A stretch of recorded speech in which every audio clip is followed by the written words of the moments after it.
So now it seems that it's going to work, and I start also recording in Zoom. And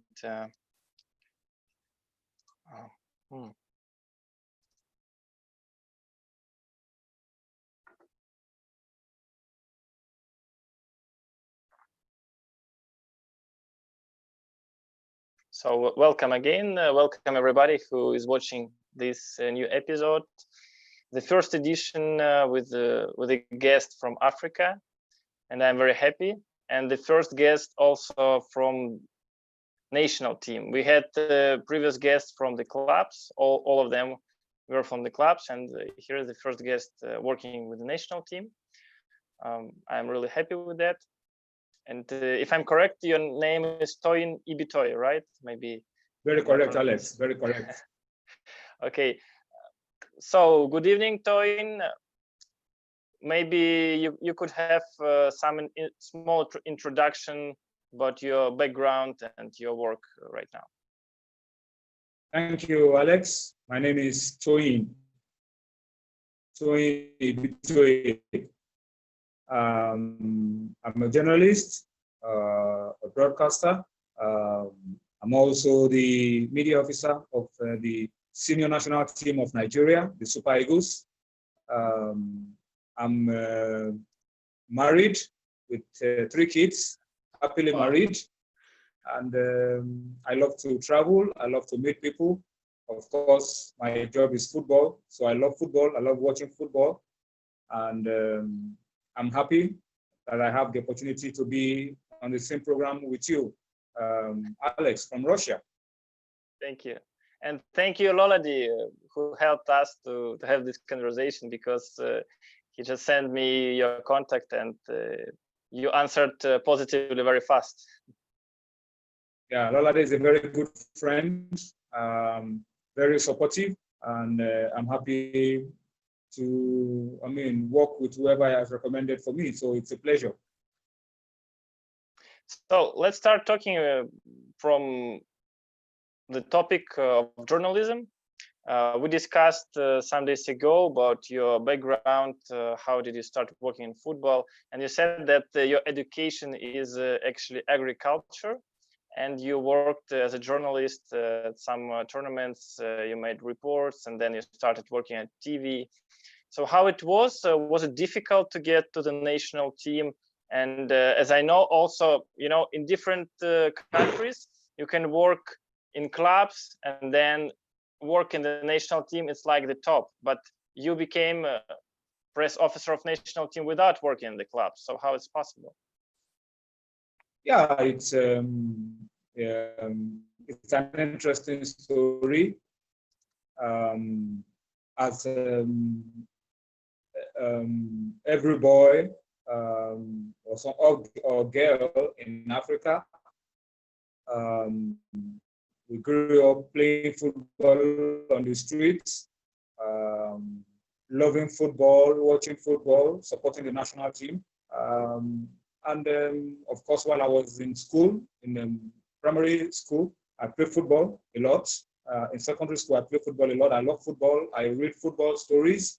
I go to watch football matches from when I was very small. So I developed interest in football from very early in my life.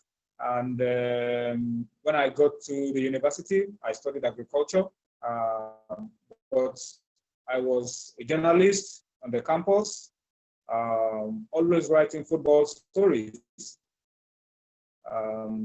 So football has always been part of me from very, very early. And so when I left the university, I was still writing football, and from writing, I started working as a journalist for the newspaper in Lagos, Nigeria, and writing a lot of stories about the national team. This is in 1998, before the World Cup. I wrote a story about the national team. Somebody read it and came to me to be part all in positive light, these stories, yes, or maybe some critics. In positive light, analyzing the team, okay, how we play, what we can do to have a successful World Cup. Okay. So somebody saw me and told me to come to a studio to be part of those who will be talking about the World Cup. And so I was able to get to TV, and after a few time, I was able to get to radio, and started doing a lot of programs. Started doing a lot of programs on radio and TV, and they were very popular programs on TV and radio. And so one day, the new president of the Football Federation told me that he would like me to work with him as the press officer of the Super Eagles. Before and was then, it surprise for you? Yeah, surprise, big surprise for me. But it was big privilege as well, because I've been able to travel to a lot of competitions to watch the Super Eagles. I've covered a lot of Cup of Nations and World Cup. And the Super Eagles is a very big team in Africa. So when they told me to come and join, it was a pleasure. I was very happy. Big privilege for me to work with the team and to offer my expertise and skill to help the Nigerian national team. And since then up till now, I've remained with the team, enjoying the work, having a good relationship with the federation, with the players, with the coaches, with the media, and helping to put my national team in a very good perspective for everybody. Perfect. So maybe you can say some words about your first day at the national team. Do you remember how it was, like what the games you had at this time, and maybe it was a special presentation from the head coach or something else?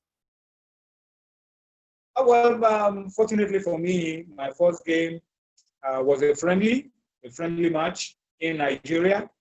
Of course, the coach introduced me to the players, but in 2015, although not too good news because we didn't qualify for the Cup of Nations, and so the coach was building a new team. So a lot of the players were new players in the team. Some of the coaches were new because the team was changed, but the head coach remained. It's the late Stephen Keshi. So it was a good, and he was already my friend even before I joined the team. So he was very happy for me to join and work with him. Wow. And the head coach, you mean, right? Yes, the head coach, yes. Wow. I was already very close to him before I joined the team. So he knew me, I knew him, and it was a privilege to work with him and with the boys. And after him, we've had so many other coaches, and I've enjoyed working with all of them. And we've been able to improve. The last Cup of Nations, we finished third among 24 teams. And we were the last World Cup in Russia. Russia was a very good experience for me. I enjoyed the people, fantastic people. Our TLO, our CSO were good people. Yeah, actually, greetings from Vadim. Maybe you remember the friendly game. Yes, but I mean, very well. I had good memories with him. Fantastic, good guy. Perfect. And Evgeny was our CSO. Was also very good. And I also had a lot of friends, Russian friends, who worked with FIFA, because before the World Cup, we played a friendly in Krasnodar with Argentina. We won the game 4-2, and I had a chance of working with very good people of the Russian Federation who really helped us during the friendly game. So unfortunately for us at the World Cup, we only played in the first round before we got out, but Russia was a very good experience for me. I still have some Russian currency with me up to now. Perfect. But you know, we will talk about World Cup a bit later. First of all, I still want to talk more about your personality. So you said that you work for radio, for writing, TV, so you do everything. You have the basic skills, at least for everything, maybe at a high level. I'm curious about the radio. You said maybe you started working there like 20 years ago, but what is at the moment, how it's popular? Because, you know, we have internet, everybody's watching football there. Like, is it radio really popular right now in Nigeria? Like, could you go to the street and watching people listening radio? Yeah, radio is still very popular. Radio is still very popular. Yes, now things are different, very different. Before you have to get a radio, but now the radio can be on your phone. So the phone can give you opportunity to listen to radio. And now radio has changed. You can record yourself and put on YouTube. You can listen to live commentaries if you're not able to watch a game. Because on your phone. But we have special live radio commentaries, like not from the broadcasting, but just for people who are listening. Yes, maybe you are driving, you are in traffic. Yes. You cannot watch a TV because you are on the wheels, you are driving, you have to listen to radio. So the radio now can give you live updates, live analysis of games that are going on. And if you also produce very good content, give very good interviews, you can have a lot of people watching you on radio. It's also changing, like TV is changing, newspaper is changing, there's online, internet, YouTube, Zoom, everything is changing. So radio too is adapting to the challenges of the time. And we have special sport radio stations or football radio stations. In Nigeria, yes, we have. In Nigeria, we have a sports radio station. It is called Brela in Nigeria. It's very popular. A lot of good stories about the national team on the radio.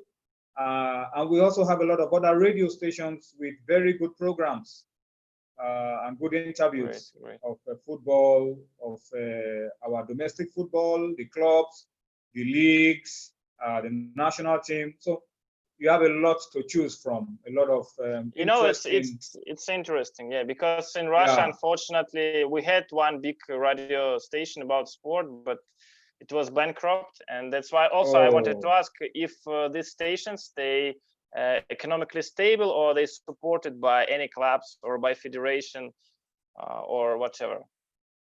Yeah, it's not easy. It's not easy. But as a radio station, you have to be able to adapt and do programs that people will like to listen. Yes. And also get sponsorship for your programs so that you can sustain yourself. It's very, very important. It's a pity, but I'm surprised because Russia is a big country for sports. Yeah, you can imagine. Yeah, so I can imagine why that will happen in Russia. But in Nigeria, the stations are doing well. They are sustaining themselves. And I hope that they don't go bankrupt, because in Nigeria there are a lot of radio stations now, so many. So you have to compete. Can you say that the football is the sport #1, and that's why it's also? Of course, in Nigeria, football is #1. In most of Africa, football is #1 because football is very easy to understand. Okay. Very, very easy to understand, and football is a sport that you start from when you are young. So kick a ball. Everybody, boys, girls, can kick a ball around. So, yeah, football is. And the atmosphere also unique. Yeah, and the atmosphere, of course, is good for football. Yeah, you know, football is very emotional sport. When the national team is playing, the women also have a football team. They have a league. So there's a lot of football. And what about women football? How it's perceived in Africa? Do they really have many supporters on the stadiums when the women team's playing or national women team is playing? Not too much. Not too much like the men. In Africa, women's football is not like the men's game, but they are trying. They are making good efforts. They are improving. Let's But see. maybe you can give some examples, maybe some famous players playing in Europe or some marketing activities. Yeah, we have some of our big players who played in the US. We have some who played in China. Great. The best footballer in Africa for the women is from Nigeria. She plays with Barcelona women's team. We have a lot of women who are playing in Spain, playing in Norway, so and France. So it's growing. It's getting better and better. So as I understand, Nigeria is one of the most inhabited countries in Africa, or maybe the highest. Yeah, the population is the highest, right? Nigeria is one of the biggest Black nations Yes. in the world. I'm not sure we are the ones with the largest population. Maybe Egypt. Okay. Not too sure. But still, you know, it's a lot of people, and my question is a lot about of people. We are football about development. 200 million people in Nigeria. Yeah, the last time. more than Russia. Wow, but Russia is big. 8 times. Yeah, but Russia is 150 or like more or less like that. Well, Russia is big country. In Russia, you can travel from one part of Russia to the other 2 days. It's exactly. Big country. Even no more. It's like 1 week. If you go by train. Our supporters during the World Cup were always on the road. Yes. After a game, they must go to the next place immediately because it takes 2-3 days before, or else we will miss the game. So Russia is a big. That's true. But you know, my question is about the system for football. You have so many people, but still you need somehow to find good talents in this situation. And how does it work? For example, for kids from regions or from the capital, how they could be selected to the academies, or there are any special system of scouts? Maybe you could explain briefly. Yeah, in Nigeria, we have a lot of clubs.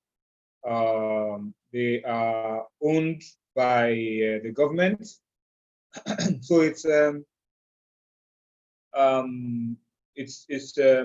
good because the clubs are good, and the national team coach is able to go around to see some of the players. For the women, for the men, it is different because our players, most of them are playing in Europe.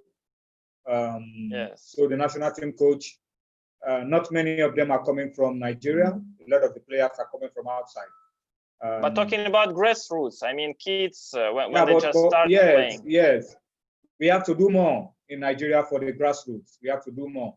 A lot of academies now, more than before. But we have to improve on our facilities. Very, very important for us to have good facilities. Still not enough. Good coaches, still not enough for us to be able to cater for the grassroots. We still have a lot of work to do to be able to cater for the grassroots in Nigeria. But things are getting better. The federation is getting more organized, having teams from different regions to give opportunities to young players, under 13, under 15, under 17, to be able to pick good players from everywhere to form a good team for the country. Things are getting better, things are getting more organized, and I hope it will keep improving. You know, if I ask you, for example, how many fields you have in Lagos to play football, maybe you can say approximately how many. We have 2 big stadiums in Lagos. One not very good again, one's very good. We have Some the state is also working on their own stadium. I'm talking about the fields. For example, you have your friends and you want to play football just on weekends. There are fields, but not too good. There are fields, some owned by private people. So sometimes to play, you have to pay. Yeah, of course. Not free. So it is. It's still a lot of work for us to do to get good facilities. Still a lot of work for us to do. Okay, here is more or less clear. Talking about your position, can you say that for your career it's the top, at least at national level, that there is you can't imagine the better work for you in Nigeria as in football? Yeah, it's being media officer of the national team is very good. It's a wonderful opportunity to do this because you are representing Nigeria. You always have to keep it in your mind that, like the players, like the coaches, you are also representing Nigeria. So it is a very good job.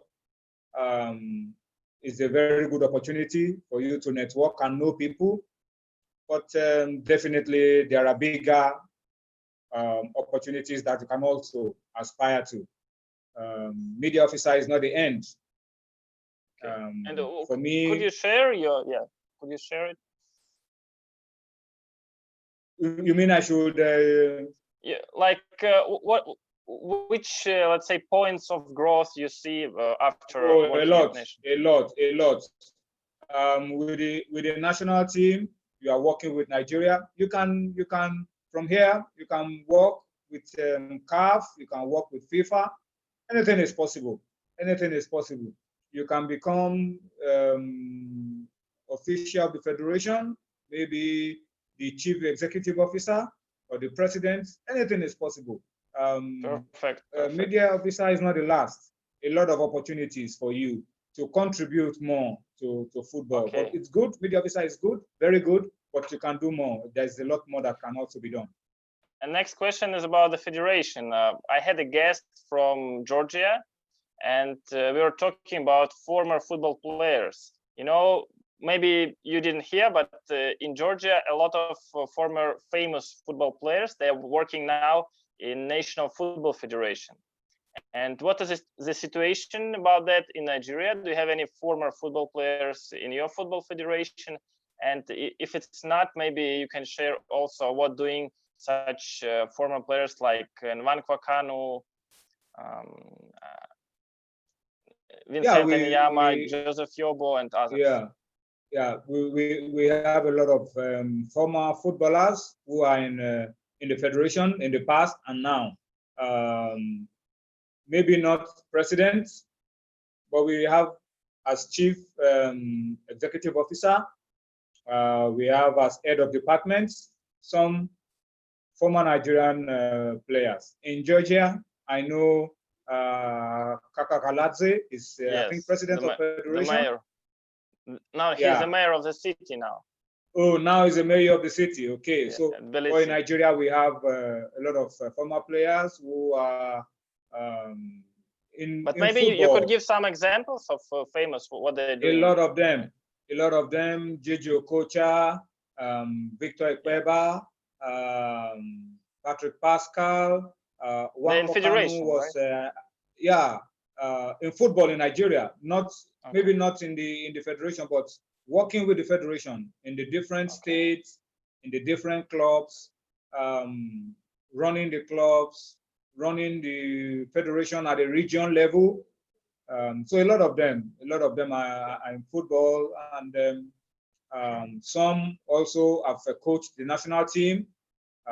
Some are involved with the leagues, helping to organize grassroots. So yes, a lot of our former players are still in the game, contributing to the development of football in Nigeria.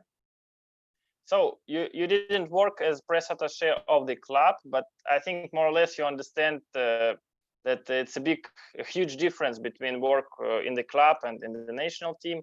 maybe you could mention 3 key points which are different between press attaché of the club and press attaché of the national team. Oh, it's the same work. It's the same work.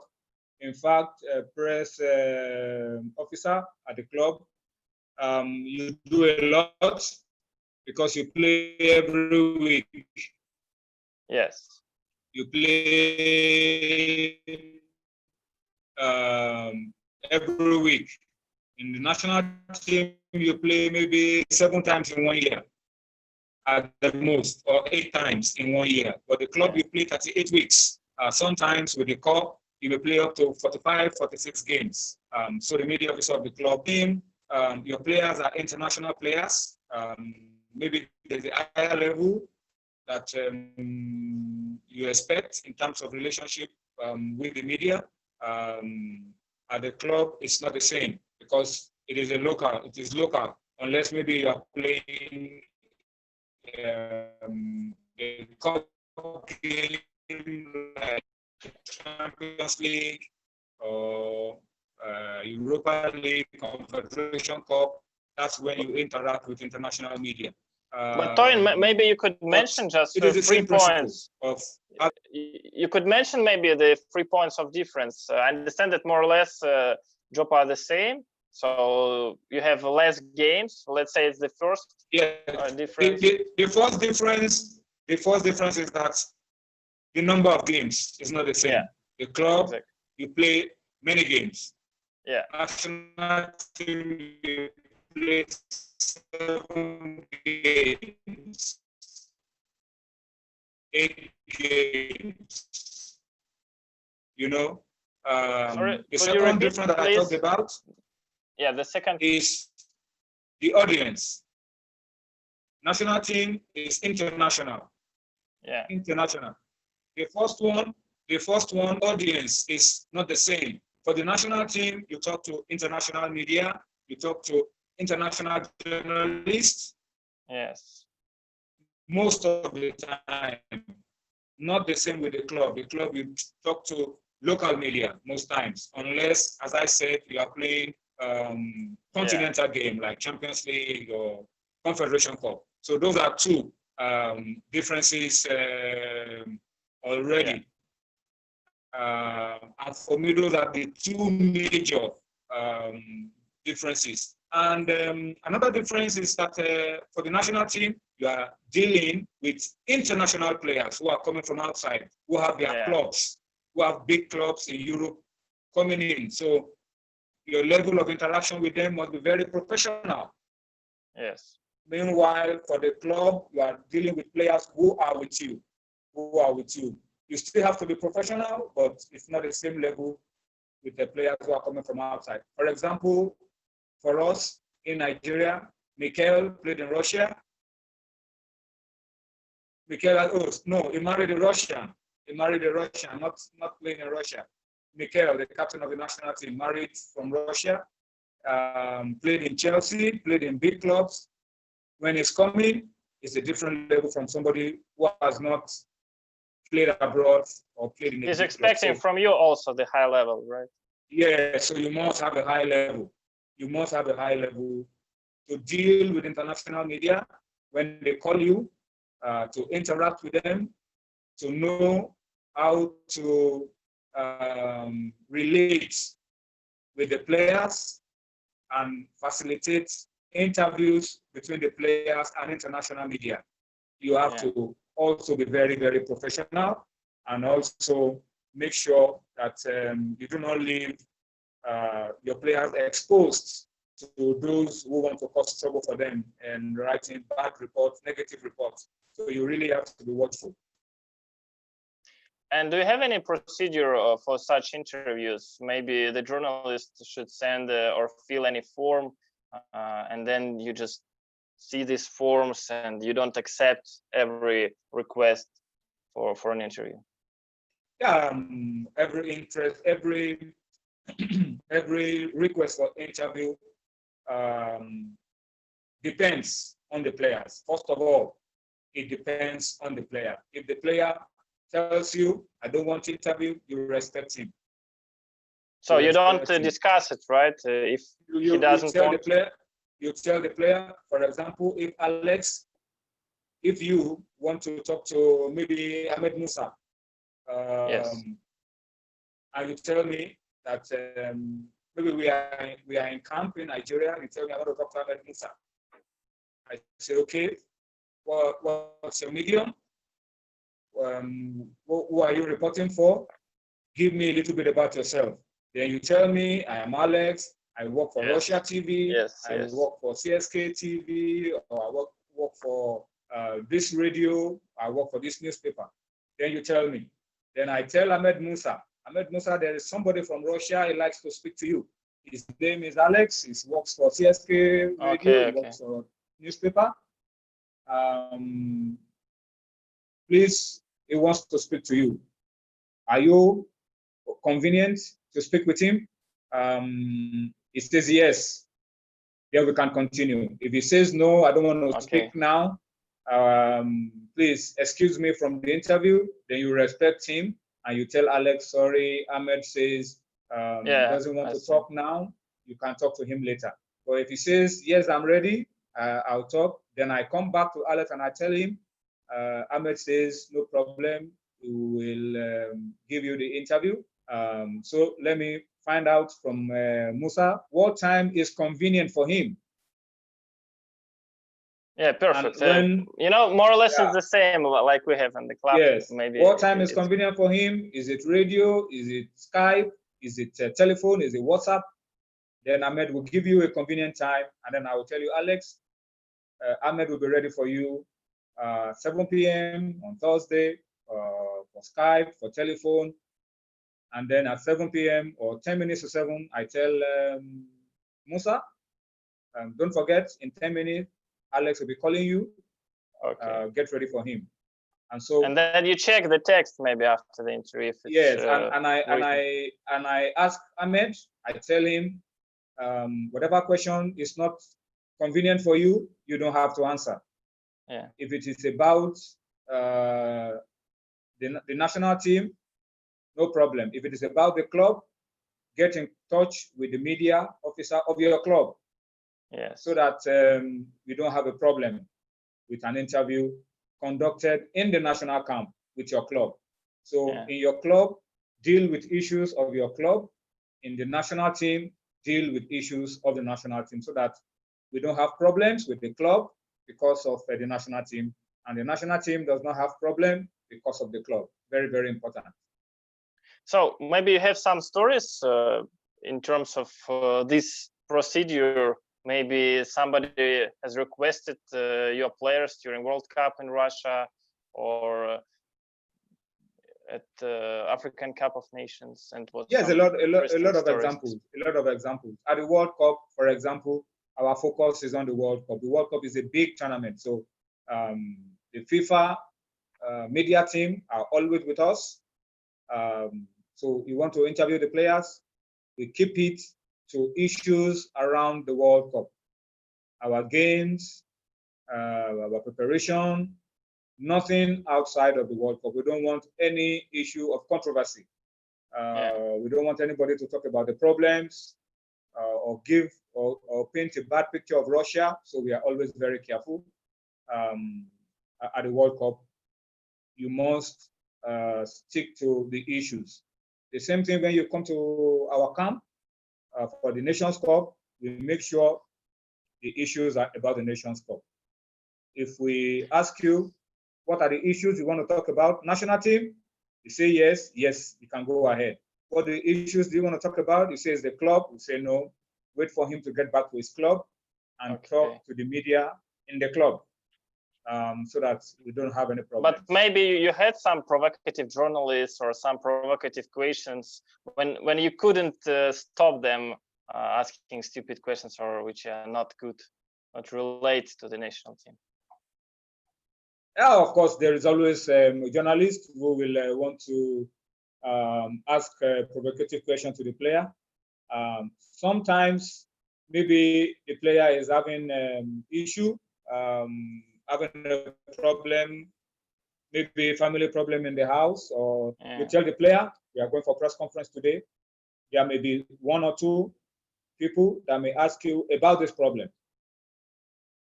When they ask you about this problem, tell them it is my private problem, my private matter. We'll not talk about it now. We'll talk about it later. We'll talk about the game now. So sometimes you prepare the player and tell them, look, somebody may ask a bad question to make you annoyed. Be prepared. Don't get angry. Don't shout. Don't bang your hand on the table. Be professional and tell them, sorry, I cannot answer this now. I want to focus on the game tomorrow or to focus on the game next week. After the game, we will look at it. So those are issues that you really, well, it happens everywhere. Everywhere. The journalist is asking a question for the coach, is asking the question for the players that is not very good, or asking a question about the federation that is not very good. You have to ensure that you keep your players from issues that can bring problem or trouble. But maybe you had some crisis situation that something happened, you couldn't manage it by some reasons. I don't know, maybe you just was absent during this problem appeared, and then you need to manage somehow your media, call the journalists, because I'm curious about the specific cases. If you can share something, would be. Yeah. Yeah, Alex, there are sometimes in Africa you may have issues with the federation and the players. Maybe their bonus is not coming on time, or the allowance is not coming on time. You have to balance the issues very well. One of the things you also need to do as a media officer is to have a good relationship with the media. Yeah. Very, very important to have a good relationship with the media. And sometimes before you start the press conference, you tell them, my friends in the media, we know that we have problems. Sometimes facilities not very good, money is not coming, not very good. But please, for the purpose of this press conference, we are not talking about it. We are not focusing on that. We are focusing on the game tomorrow. After the game, you can talk about the problems, but not before the games. Help us to concentrate on the game. Does it work? Do they listen? Sometimes it works. Sometimes some journalists will not agree. They will want to write, but no problem. You have to understand that we are not the same. Some will write, some will not write, but you just appeal to them. Everybody, Nigerian journalists, you want us to do well. You want us to win the game tomorrow. Help us to focus. After the game, we can talk about the problems. But now, help us to keep the problems on one side, not very big. Keep it small. Make the game big. Make the problem small. After the game, then you can make the problem big. Yeah, I understand the logic. Yeah. Maybe we also will not talk about the problems. I want to ask you about the biggest achievements of Nigerian football. 1996, when the an Olympic team won Olympic Games, gold medals. Then you also were the first team playing in playoff of World Cup. And also I heard about 5 titles of Youth World Cup. Is it true that Nigerian team won five times Youth World Cup, or maybe it was a mistake? No. We have won under 17 World Cup, yes, 5 times. Wow. Yeah, under 17 World Cup 5 times. Yes. And we have a lot of players who have played from under 17, under 20.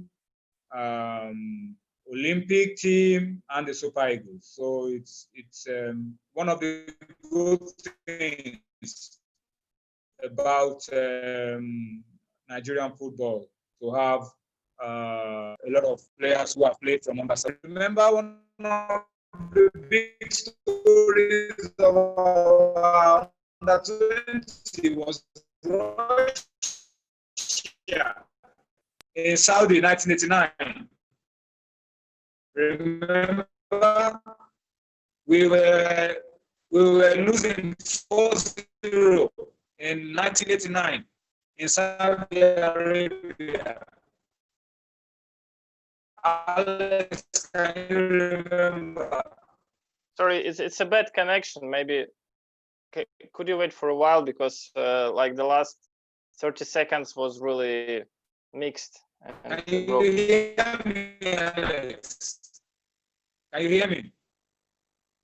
Can you hear me now? I can hear you clearly. Yes, now it's better. Please try again. Yeah. So you said about Saudi Arabia again. In 1989.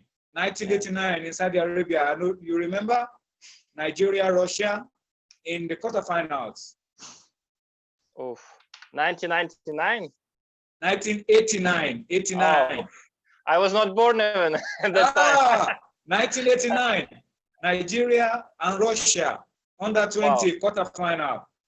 Russia 1, Nigeria 0. Russia 2, Nigeria 0. Russia 3, Nigeria 0. Russia 4, Nigeria 0. 15 minutes to the end of the game. Russia 4, Nigeria 1. Russia 4, Nigeria 2. Russia 4, Nigeria 3. Last minute, Russia 4, Nigeria 4. You don't know the story? No. Continue. It's interesting. Nigeria won on penalties. 1989. Wow. And then they won the cup, Saudi or Arabia. what? We lost in the final to Portugal, 2-0. We have played in the under 17, right? Under 20. Under 20. Wow. Yeah, it was the tournament of Oleg Salenko. Okay. You know Oleg Salenko. He was in the team of Russia.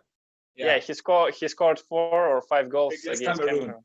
Against Cameroon, yes. So one of the best memories of under 20 for Nigeria was the game in 1989 against Russia. 1987 final, Russia beat Nigeria on penalties. Under 17 final. So Russia and Nigeria have a good history.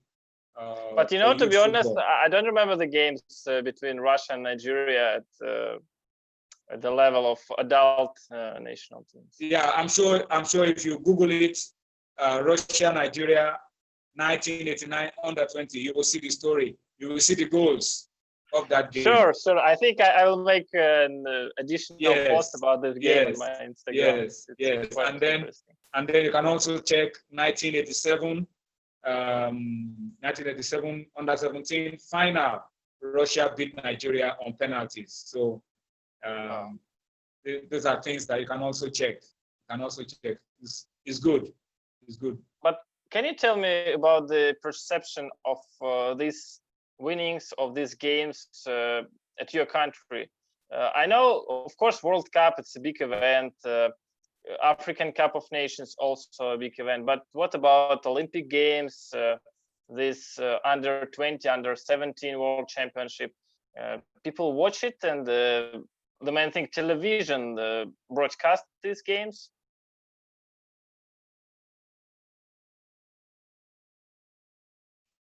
Yes. All games in Nigeria. Sorry, we have again some problems. Yeah,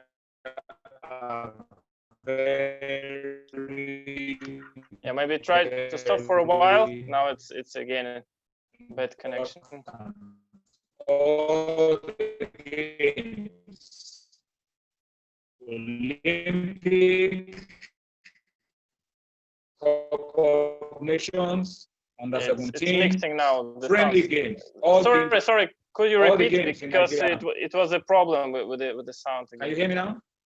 Yes. Now it's yes, I said in Nigeria, all the games are important. All the games. Yeah. Under 17, under 20. And people watch it. Every game. Nigerians, they watch it. Under 17, under 20, Olympics, Cup of Nations Cup, World Cup. Every game in Nigeria, even friendly games, all are very important. All. Great. So go on, because we don't have that much time, and still many topics. So, yeah, so all the games are very important in Nigeria. We watch all the games, even the women, everything. wow. What can you tell me about World Cup in South Africa? It was special for the whole Africa because you know, the football, the world football in the beginning of 20th century was more or less South American and European, and then in the end of 20th century, let's say Africa and Asia was they were more involved in the processes because you know, more African teams got the opportunity playing at World Cup, and 2010, the first World Cup in Africa, how it was perceived by Nigerians exactly?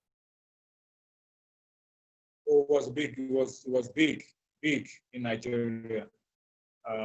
Very big, because the first time World Cup is coming to Africa. So it was big in Nigeria. We are happy that we qualified. Although we didn't do well because we crashed out in the first round, but it was big. It was good for Africa. We enjoyed it. Ghana did very well for Africa, getting to the quarterfinals. It was one of the only few occasions, not many, that Africa will have a team in the quarterfinals. Ghana were almost getting into the semifinals. Yes, it was so dramatic. I remember this. Yeah, Luis Suarez and Uruguay. But it was a good World Cup. South Africa did a fantastic job. They hosted a fantastic tournament. So it was very good. It was very, very good. He has opened the eyes of Africa to the possibilities, and he has also opened the eyes of FIFA to the fact that Africa can also host a great World Cup. It was very, very good. And you think Nigeria could host someday World Cup also? Yes, we can. Nigeria is big. We can. Without any doubt, we can. All we need is to change our mindset and believe that we can put the facilities in place. Nigeria is a big country. Whatever we put our minds to do, we can do. So I believe we can do it. And Nigeria is surrounded by a lot of countries who can also help us with the provision of training pitches and stadium like Benin Republic, like Ghana, Togo, small countries around us who can also come in and make it a big bid for West Africa. Nigeria can lead. But did you have any discussions about the possibility of bidding for World Cup, maybe in near future? I'm sure. I've read about our government thinking along the line before. I don't know, maybe they are still thinking about it, but I've read a few things about it before. Yeah, it would be nice. If we can provide good transportation, if we can provide good road, airports, hotels, and provide 8 solid stadiums, and get the other countries to provide maybe 4, 1 in each country, making 12, we can put in a very good bid and host the world. I believe it can happen. I hope it will happen. But still, we are in 2010, and just let me know. No, let me read some short news from that time, because maybe not all of our viewers and subscribers know what happened after Nigeria lost and left the group stage of World Cup. 30th of June, the president says we miss all international tournaments for 2 years to make reorganization of local football system. Then in 5 days, the decision was cancelled. And October of the same year, 4th October of the same year, Nigeria was indefinitely banned from international football due to government interference following the World Cup 2010. And in 4 days, the ban was provisionally lifted until 26th of October. So what happened at this situation? And maybe as a person now is working in the federation, you could somehow explain what happened and why the events was so drastically changing all the time. Yeah, it's a big problem in Africa. When the national team does not do well, a lot of problems, and they want to sack everybody. That was the problem at that time because we did not do well at the World Cup. A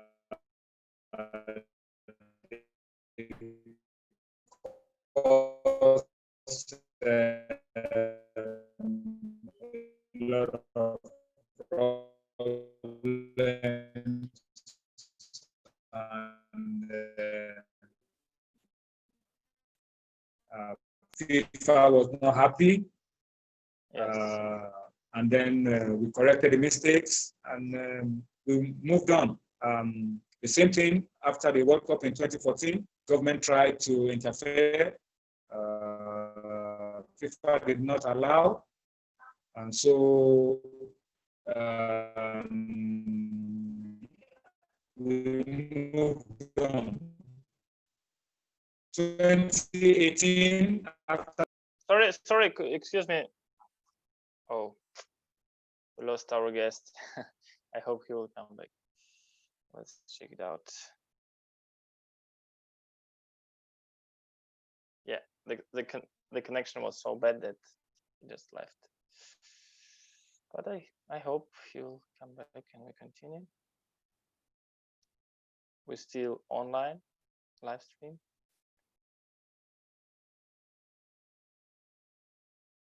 Oh, he's coming back.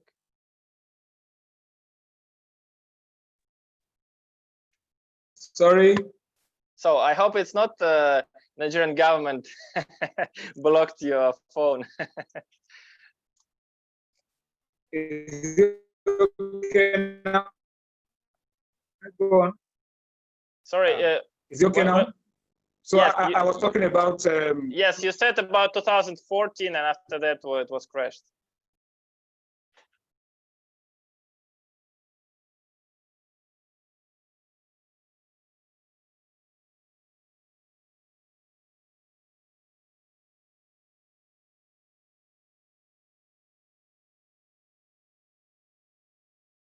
Yes, so 2014, same problem with the federation. After the World Cup, FIFA intervened and the problem was solved. And I said that in 2018, there was also, after the World Cup in Russia, there was also the problem.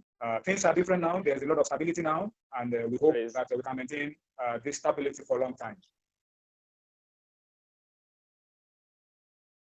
Can you hear me now? Still breaking? Yeah, yes, you said 2018 it's more stability, and but also the government tried to intervene, right? Yeah, 2018 after the World Cup, the minister of sports in Nigeria, and some people tried to do some things. FIFA was not happy and intervened to stop them. And at the end of the day, we were able to prevent crisis in Nigerian football in 2018. And stability is in place now, and we hope that it stays in place for a long time. Okay, I saw also that during the history of FIFA, Nigeria was for some time the part of FIFA and then was expelled, and it was like not the line, always was changing. We have never been expelled from FIFA, although we have been banned sometimes yes. from sorry, maybe by correct. FIFA. Yeah, banned by FIFA because of problems with age, mistakes with the age of players. I think that was in 1991. That was the time we were banned by FIFA because there was mistake in the age of the players for international competition. But that was the last time. Since then, we have good relationship with FIFA, and we are able to work hand in hand with FIFA. Let's talk a little bit about your African derby, Nigeria against Cameroon. How did it become a special game? What was the reason, and what makes it special right now if Nigeria playing against Cameroon? Nigeria and Cameroon is a big derby. Nigeria and Ghana, because Ghana is our next door, like Russia and Ukraine. You know, yes. Ghana is next door, so it's big game. Nigeria, Ghana, Nigeria. So it's Cameroon. bigger than Cameroon against Cameroon. Nigeria, Ghana is also very big. Okay. The problem with Cameroon is that in 1984, final of Nations Cup, they beat us. 1988, final of Nations Cup, they beat us. Wow. 2000, final of Nations Cup, they beat us. So anytime they meet us in the final of the Nations Cup, yes, they beat us in the finals. 3 times. Wow. 94, 88, and 2000. So that's why anytime we are playing Cameroon, we don't take it easy. We want to win. Yes.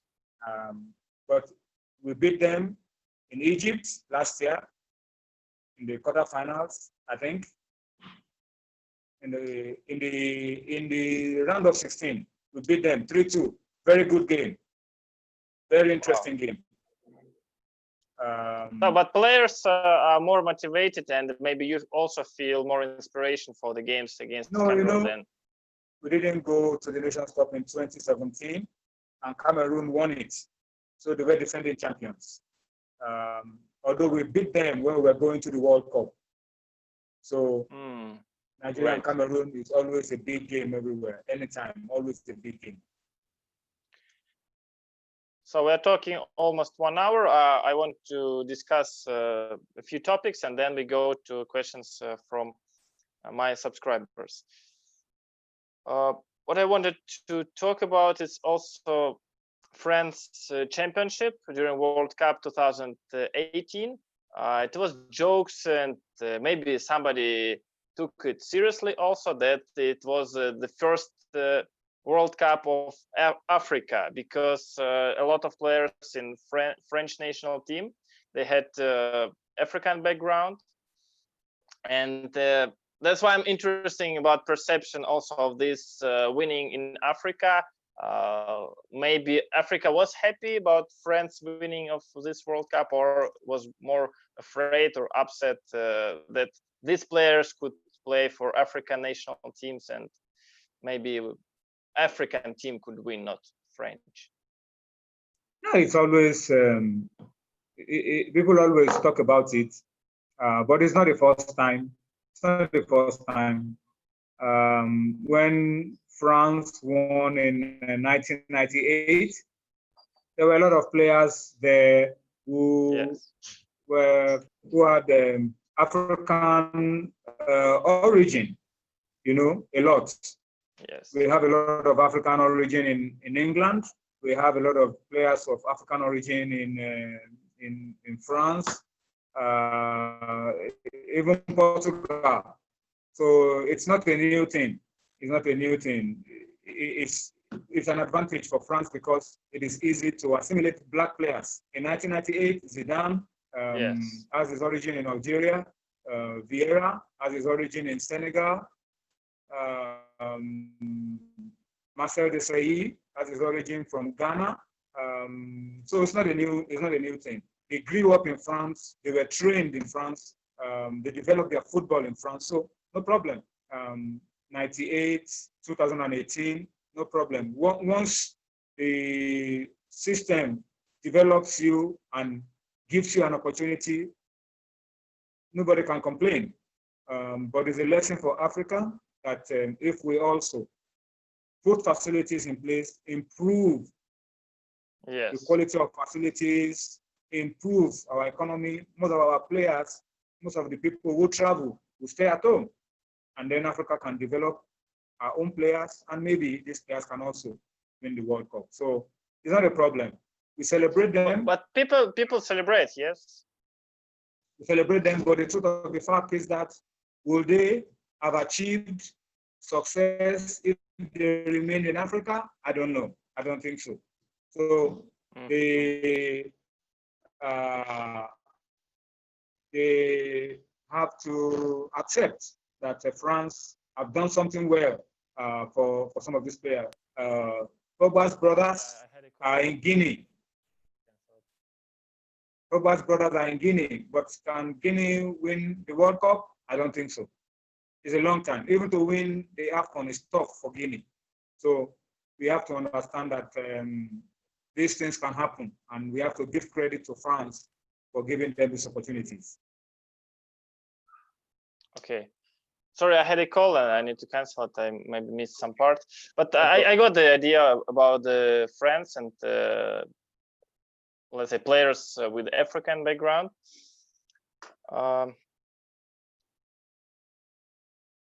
Maybe talking about this World Cup, I also want to know a bit more about your impressions. So I'm originally from Stavropol region, and I know that your team stayed in Yessentoki, which is a part of my region. And how did you like the atmosphere in this city and around Russia? You traveled a lot and you see different places.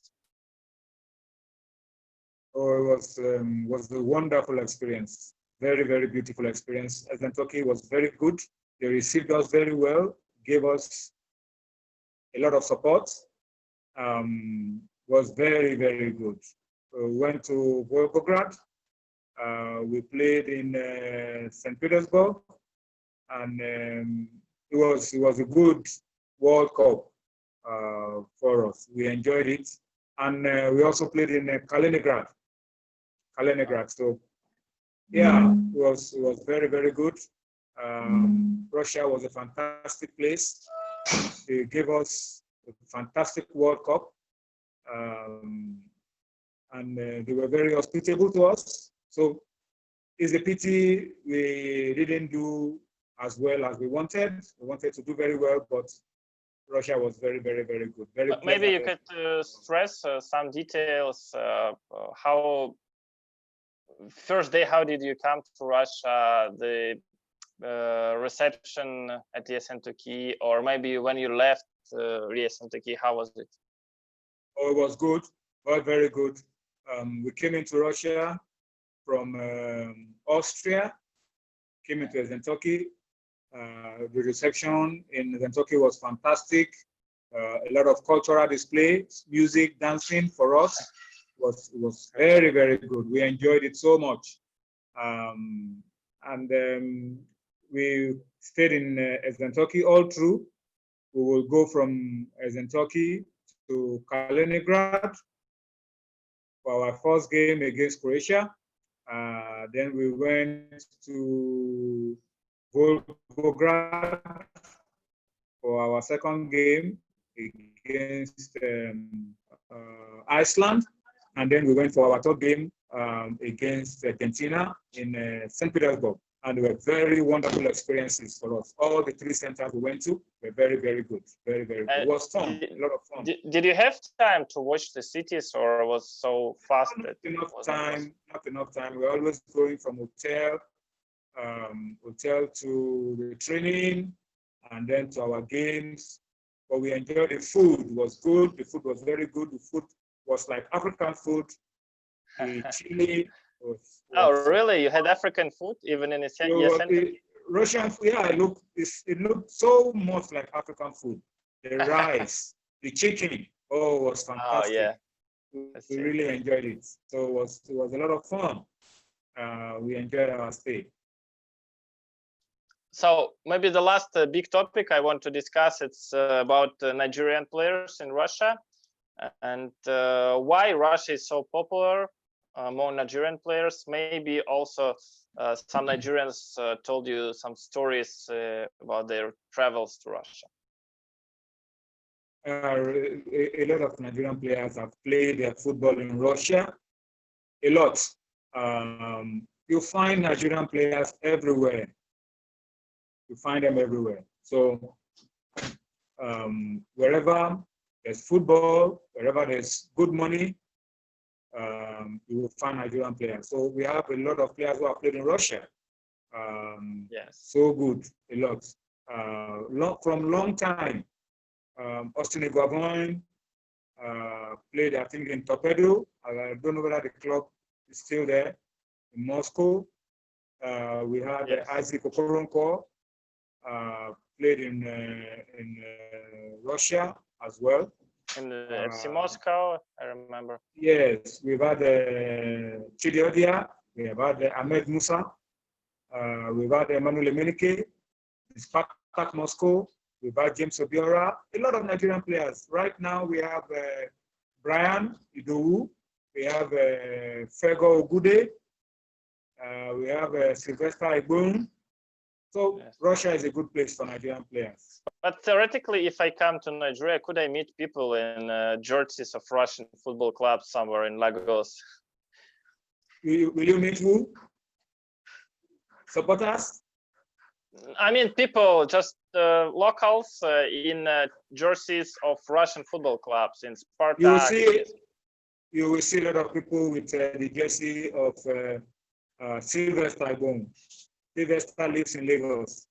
It's very popular in Lagos. So, but jerseys of the clubs or of the national team? Of the club, you will see. You know, when the players are coming home from all over, from Russia, from France, from Italy, from England, they bring a lot of jerseys. Replica jerseys for their fans. So.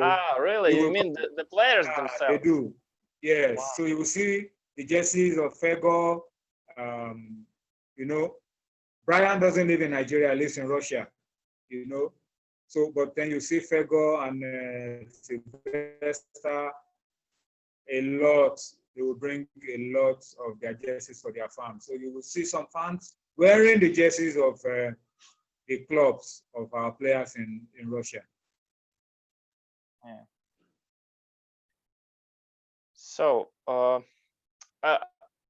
concerning to this topic, I also had a question about CSKA Moscow winning UEFA Cup in 2005, and Chidi Odia was playing at that time in CSKA Moscow. Was a big celebration about that in Nigeria? People were watching this game, or I don't know, maybe in Sporting? Yes, it was.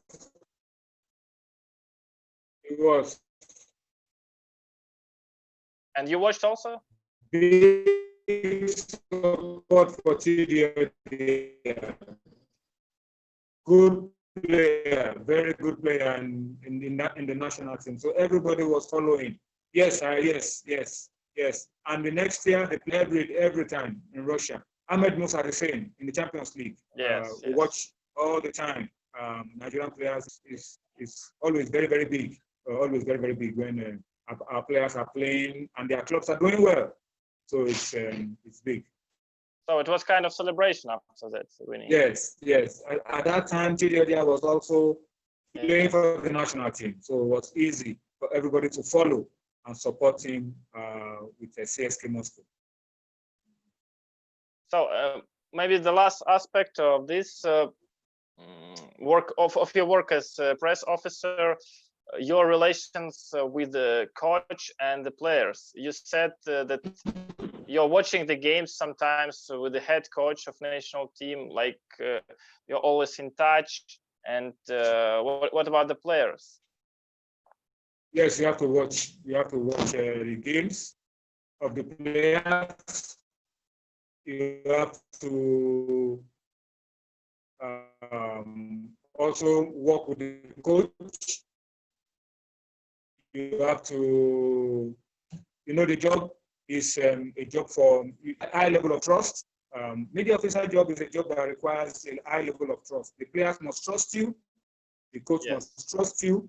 So you must show that you are trustworthy. So I work with the coach.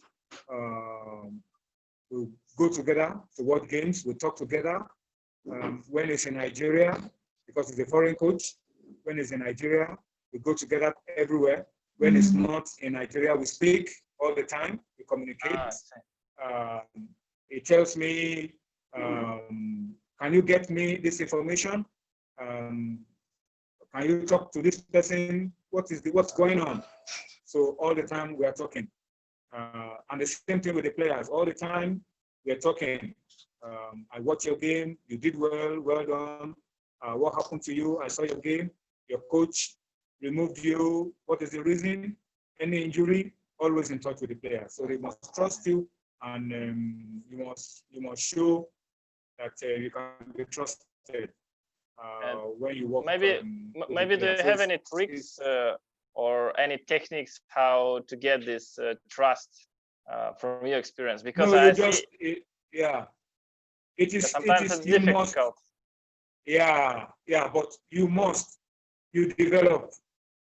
you develop a relationship. Yes, exactly. With the players, and they see if you are sincere. So you develop a relationship with the players, and then you can develop trust. They tell you something, please, I'm telling only you, not for everybody, and you keep it. Nobody knows. They are able to develop that trust with you, and it develops. So they are able to tell you anything that they want to tell you. It's like normal human relationship. First, you become friends, and then maybe they can trust you. So I try not to use a lot of your time. Just we are finishing now. If you need to go somewhere, don't worry.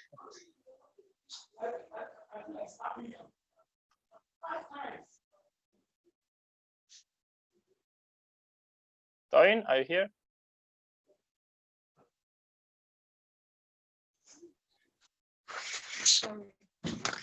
Okay. We hope Toyin will come back. You know, 3 children, it's not easy. Sorry, Alex, I have a little problem. I'll fix it now and get back.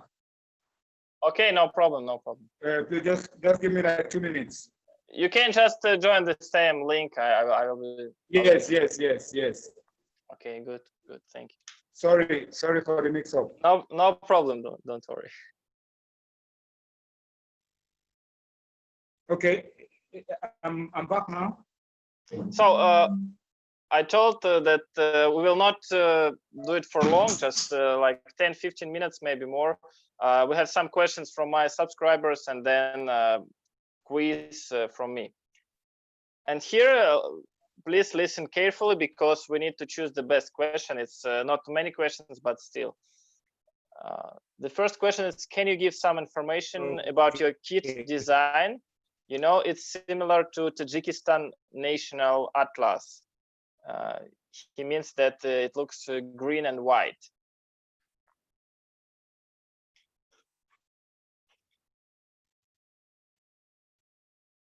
The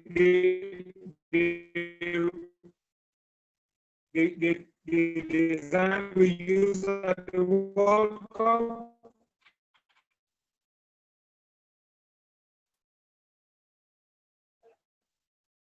Sorry, again, it's a broken connection. Hello, Alex. Let's try. Yeah, let's try to wait for some time. No.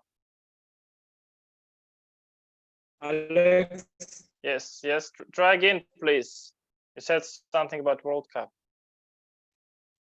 Are you talking about the design we used at the World Cup in Russia? I don't know specifically, but the guy talking about at the World Cup in Russia. It was a very beautiful design. Yes. The Nike is Nike. It was a beautiful design. But it was developed by Nike or by your federation? Yes, by Nike. Okay. Nike.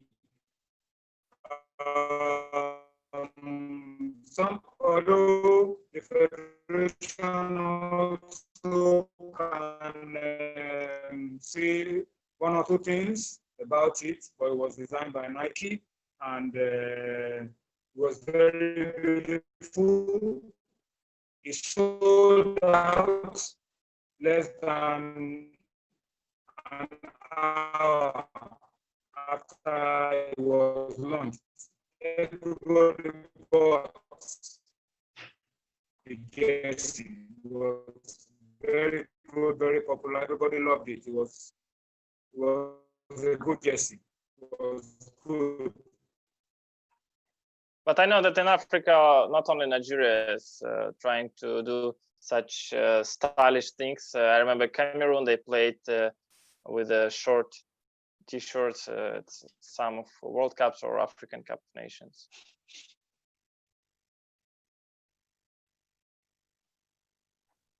Yes, 2002 World Cup with no sleeves in 2002 yes. Cameroon. Yes.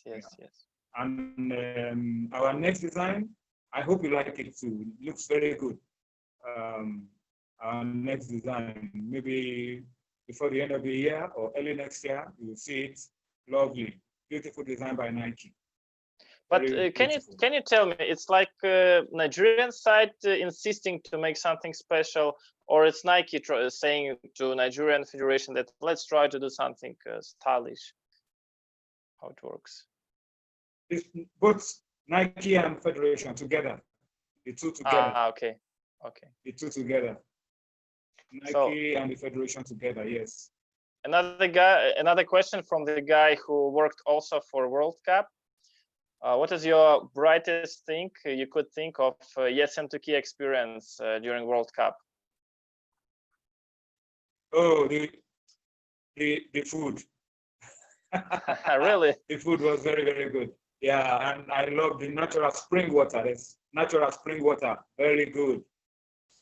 The best spring water really? Did you buy or did you bring some to your home we country? had plenty of it in the hotel, in our hotel, plenty of it. Okay. And did you take any to Nigeria?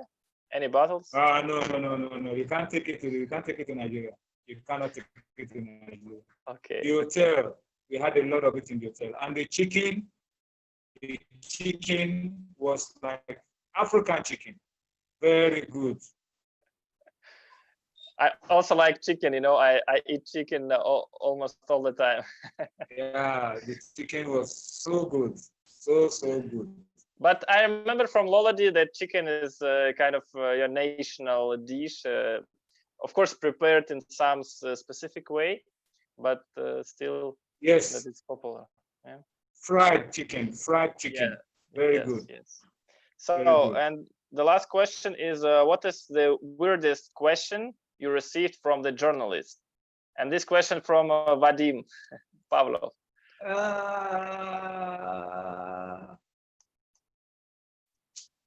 Everybody in Russia was good. The questions were, nobody asked any, I can't remember anybody asking any,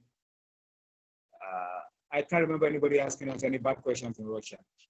But maybe in your career during your years working in Nigeria. Can I remember? Like what the first comes to your mind when you think about that? No. I can't remember now. Everybody's been good. I've been very lucky. Everybody's been good. So we have these 3 questions, but you need to choose the one you like the most. What is your choice? Oh, the 3 questions you asked me now? No, I asked you these 3 questions, and the best question will receive a small gift from me. So you decide which of these 3. So it was about your design, Yesentuki, and the last one about press conferences. Because I'm talking to Alex, who is from the region where there is Zentoki. Let me pick that question of Zentoki. Okay, thank you. So, and our last part, but not the least, to be honest, I like it the most because it's more personal. It's a short quiz, and if you're ready, we start. Just try to answer really shortly and briefly. Three Okay. key points of the great press officer in the national team. 3 great points. Be friendly, be trustworthy, and be honest. The best Nigerian player of today.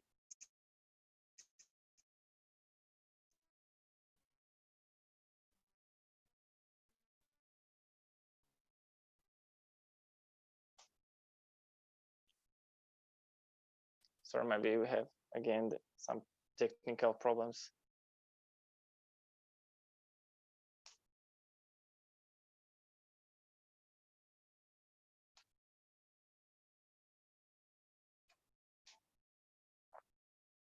Sorry, I can't hear you right now. You can check.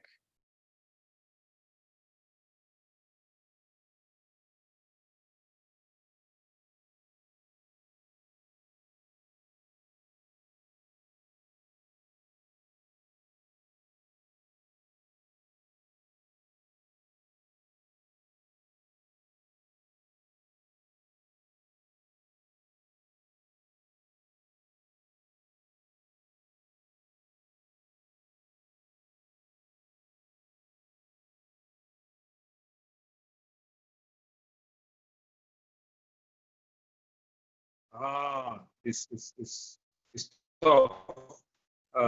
It's okay. All of them. It's okay. It's okay. All of them.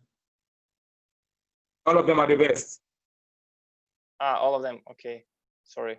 Those I don't know. Can you hear me? Yeah, now it's okay. Now it's okay. We continue. Could a press officer always be honest?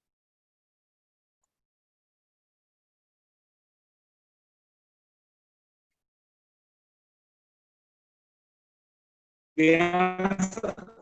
Can you hear me now? Sorry?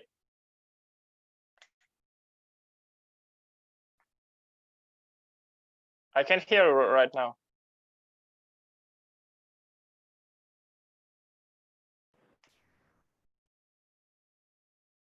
So try again.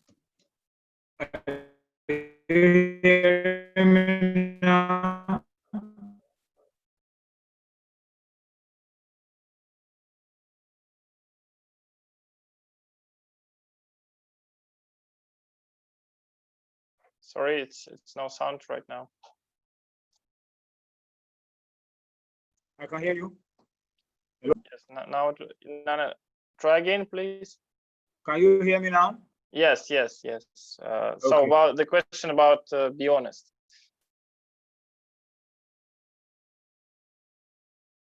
Could a press officer always be honest? Yes.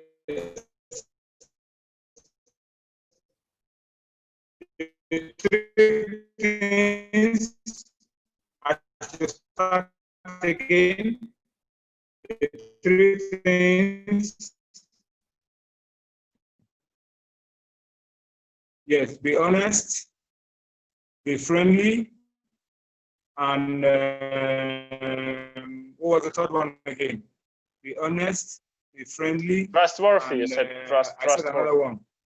Be trustworthy. Yes. Is that okay? Trustworthy. But you think it's possible that press officer could be always honest? It's possible. Okay. It's possible. It's possible. It's the reason why it is possible, and the reason why one should try to be honest all the time, is because you don't know.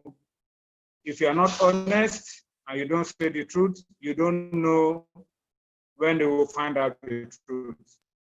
You don't know. Yes. If it is not now, if it is in the future, you can't say. And you can't say how it will affect you. So just say it the way it is, whatever problems there are, you solve it, and then you move on. The biggest achievement of Nigerian football? 1996. Olympics. Olympic gold. Yeah. Football. 1996 Olympic gold. But I think 1980 1994 and 2013, winning the AFCON is also very, very big. Okay. Winning the continental title is very, very big. The day when you're happy at work. When we win again, the day we qualify for the World Cup. It's enough, yeah. I was very happy. The day we qualified for the World Cup in 2017. Oh, big day. Because big World Cup is big. And you are happy that you'll be going to the World Cup. I celebrated. It was a very big day. Could you sleep normally after that? You sleep and you wake up many times. You sleep, you wake up. Is this true? Is this true? You sleep and wake up many times. Maybe in 2022, you cannot say, there's no, impossible is nothing. Maybe Nigeria can win the World Cup 2022. Oh, that would be the great day when we win the World Cup. I hope. I couldn't imagine what happened to Nigeria. It will be just getting crazy. If we win the World Cup, I will come and do my vacation in Russia. I'll bring my wife and my kids. We'll come to Russia for vacation. But my next question is, why an African team never got at least semi-final at World Cup? Because Cameroon 1994 was not far from that. And you said about Ghana also. 1990, Cameroon, 2002, Senegal, 2010, yes. Ghana. Ghana was so close like this. Exactly. But maybe 2022, maybe Nigeria can get to. Okay. Get to final and win. Anything is possible. So your best friend from the national team?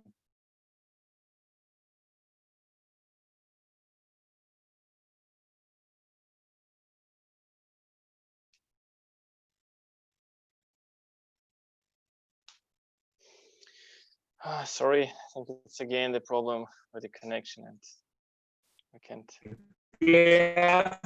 you.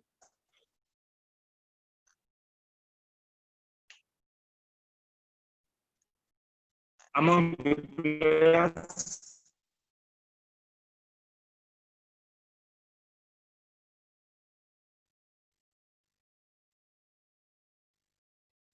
I can hear you very clearly. I hear you very clearly. My best friend among the players. Okay.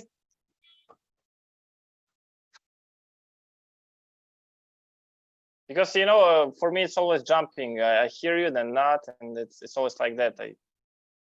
Okay. Like, oh yeah, no. Maybe you can try without video. Maybe it will be better. I don't know. It's okay. Let's try to continue. You said in 2022, maybe, yes, African team will be in the semi-final.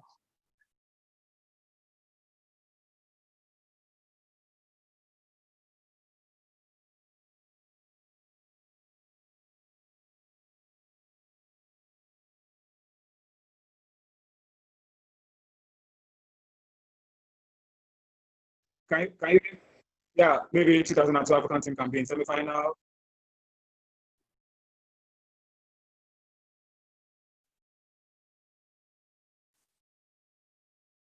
So now, can you hear me?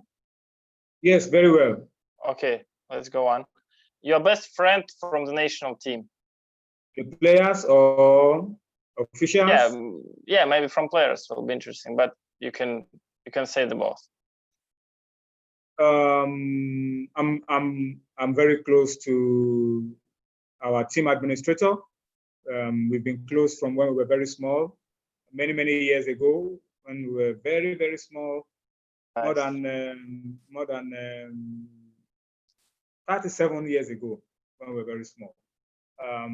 The players, I have a lot of them that are very close to me.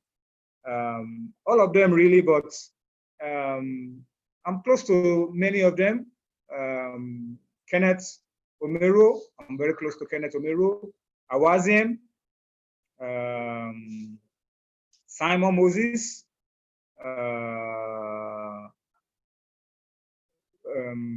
Truth Tekong, Akpeyi, almost a lot of them, really. Yeah, I see. It's always difficult to find, to choose one. Yeah, it's always difficult to pick one. Why African football matters? African football. Yeah, because it's our football. We have to be able to compete with the best in the world. Our football has to improve. We have to be able to put good facilities together. We have to be able to take care of the needs of the players, put organization together, good organization, good discipline, good facility, and take care of the welfare of the players. And we have to be able to do it right, do it close to what we see in Europe. We have to be able to do it. Where is the best atmosphere on the stadium during a football game? You said my best stadium? Atmosphere during the game. Yeah, you experienced. Yes, yes, you have to. The atmosphere in our game is good, but it can be better than what it is now. It's good, but not. But not from like your life, from all the events you visited, do you remember the most impressive atmosphere on the stadium? Oh, the best stadium and the best atmosphere I've seen in football was in Russia in November 2017. Krasnodar. Oh, the really? Stadium. Oh, I've not seen a better stadium in my life. Krasnodar, the old stadium, fantastic. I wish I have an opportunity of going there again. Krasnodar. And the screens, you remember this? Big screen all around the stadium. Oh, yes. And to make it more memorable for me, we beat Argentina 4-2 in that game. Krasnodar is the best. To Wembley, I've been to Maracana, I've been to St. Petersburg. Krasnodar is the best. Africa, I've been to many stadiums in the world, but the Krasnodar Stadium is the best. Yeah, you know, many people in Russia even say this. So it's a fantastic stadium. So what does mean football for Nigerian people? Football is big in Nigeria. Nigeria, we have many languages, many tribes. Football unites everybody.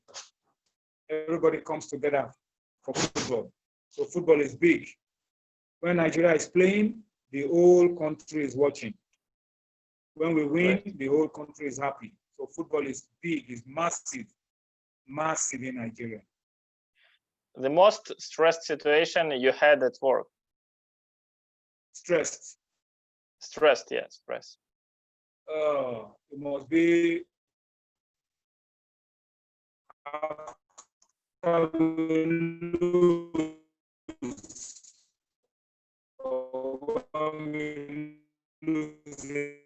again. Sorry, losing?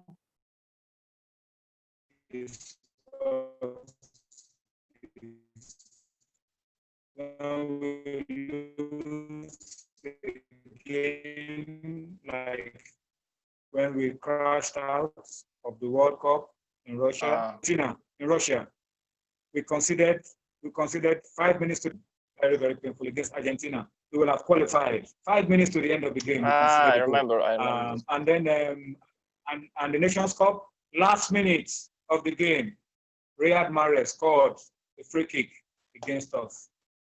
Very painful, very, very painful.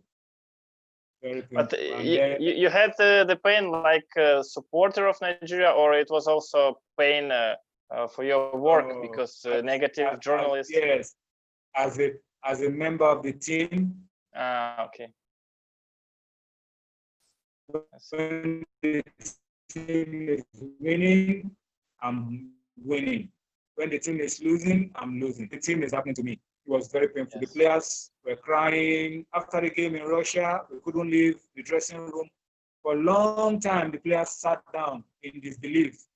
You know, it was very difficult. The same thing at the Nations Cup.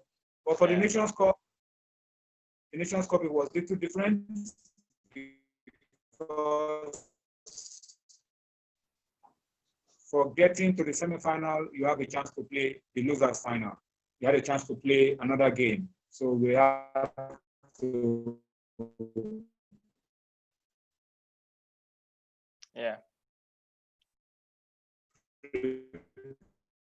prepare for another game. So can you hear me now?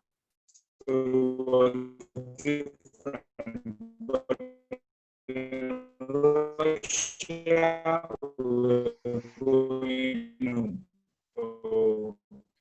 was tough. Yes, I can hear you. Yeah, sorry, because it was unstable. Okay, here's clear. Your dream as press officer of the national team. Big dream to win the World Cup 2022. Okay, clear. A press attaché always goes to win the Nations Cup in 2022 and win the World Cup in 2022. Big dream. Okay, great. So you heard the question. A press attaché always takes with or goes with. Always. What you always take with you when you go somewhere, like the press attaché always goes with.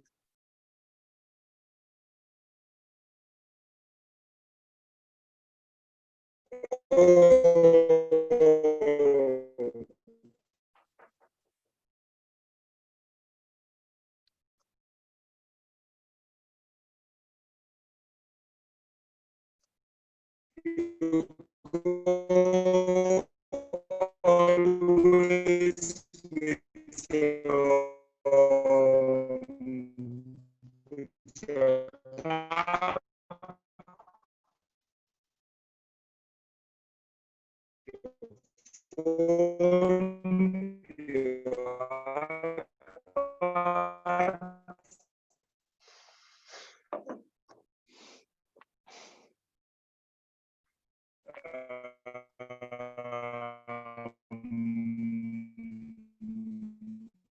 always. So that tag with your phone all the time.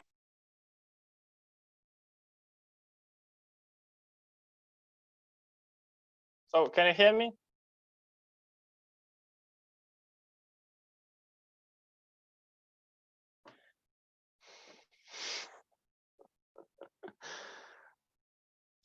It's difficult to find words when the internet is so fucking shitty.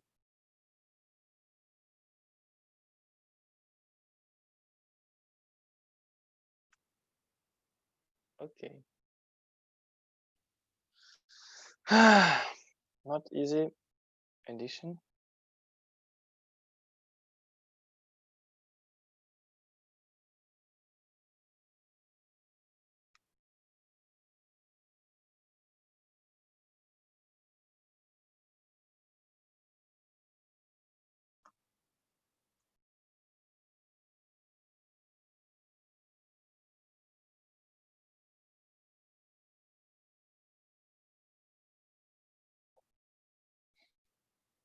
So maybe we finish with that because it's bullshit with this internet. I don't know. It's impossible. Just impossible. Yeah, guys, that's all. Bye-bye. I'm sorry for the quality, but I can't do anything with that. But still, I'm very thankful to my guest that we had this interview. Maybe we had some technical problems. Oh, but he's coming. Let's try. Number.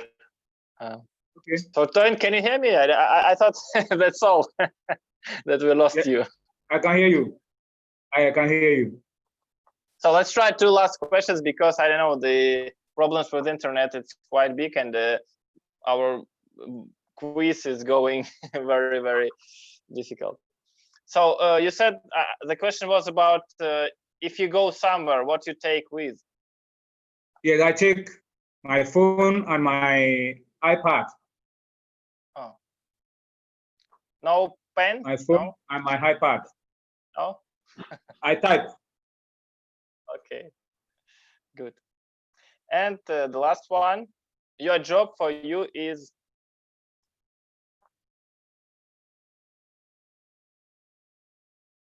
My job or? Your job for you, what does it mean? Is what? Oh, it's a good job. It's a good job.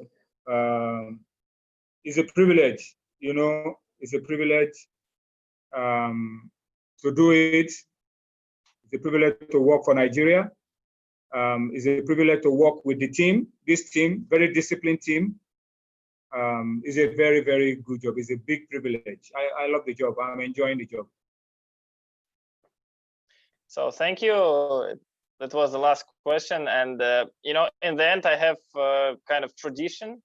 Maybe you can propose somebody who could be my next guest, because, you know, from Africa, you are the first one, but I hope not the last one. And I will be curious if you can advise somebody.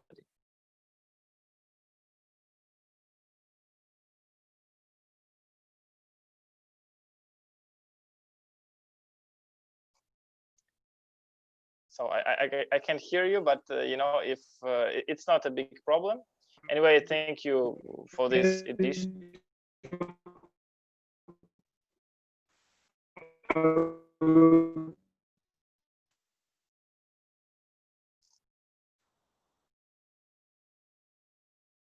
Okay, try again. It was something, but then it was lost.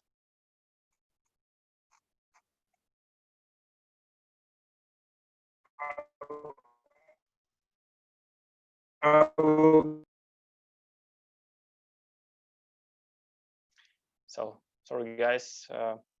It was the interview with the press attaché of national team of Nigeria, and we will have I think one more edition, and then small break for future editions and future travels around the world.